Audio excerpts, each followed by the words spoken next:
বিশ্বনবী কাঁদতে কাঁদতে মাথা তুলবেন, বলবেন আল্লাহ, দুনিয়াতে সব নবীরা স্পেশাল দোয়া করেছে, আমি করি নাই, এবার আমি আমার স্পেশাল দোয়াটা করতে চাই, আপনি কবুল করবেন কিনা বলেন। আল্লাহ বলবেন, নবী কি আপনার দোয়া বলেন? বিশ্বনবী বলবেন, আমার একটা উম্মত যার অন্তরের মধ্যে যাররা পরিমাণ ঈমান আছে, একবার আপনারে আল্লাহ বলে ডেকেছে, একবার আমি বিশ্বনবীর উপর দুরূদ পড়েছে, একবার শাহাদাতের বাণী আমার যে গুনাহগার উম্মত দুনিয়ার বুকে থেকে ঘোষণা দিয়েছে, ওই একটা উম্মত যদি জান্নাতে ঢুকতে না পারে, আপনি আমারে জান্নাতে ঢুকাতে পারবেন না।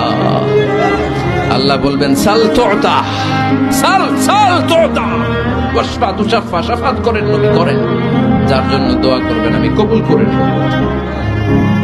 দুনিয়াতে বিশ্বনবী কম কষ্ট সহ্য করে নাই। 3 বছর শিয়াবে আবি তালেবে জেল খেটেছে। কয় বছর?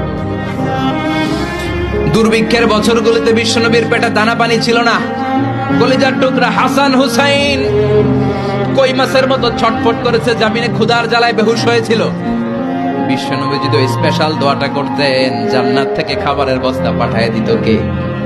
ওই দোয়া করছিলেন? জেলখানায় আল্লাহরে বলছিলেন, আল্লাহ স্পেশাল দোয়া করলাম, জেল থেকে মুক্ত করে দেন, করছিলেন? যুদ্ধের ময়দানে নিজের দাঁত ভেঙেছে, উহুদের ময়দান সাক্ষী, বিশ্বনবীর মুবারক রক্তে উহুদের ময়দান রঞ্জিত হয়েছে। সেদিনও বিশ্বনবী ওই দোয়াটা করে নাই। চিল্লায় বলেন ঠিক কিনা? তায়েফের ময়দানে বিশ্বনবী কয়েকটা জায়গায়, 3 জায়গায় বেহুশ হলেন। বিশ্বনবীর মুবারক দেহ বেয়ে রক্ত ঝরলো। ওই কঠিন বিপদের দিনও বিশ্বনবী এই দোয়াটা করেছেন নাকি? কথা বলেন।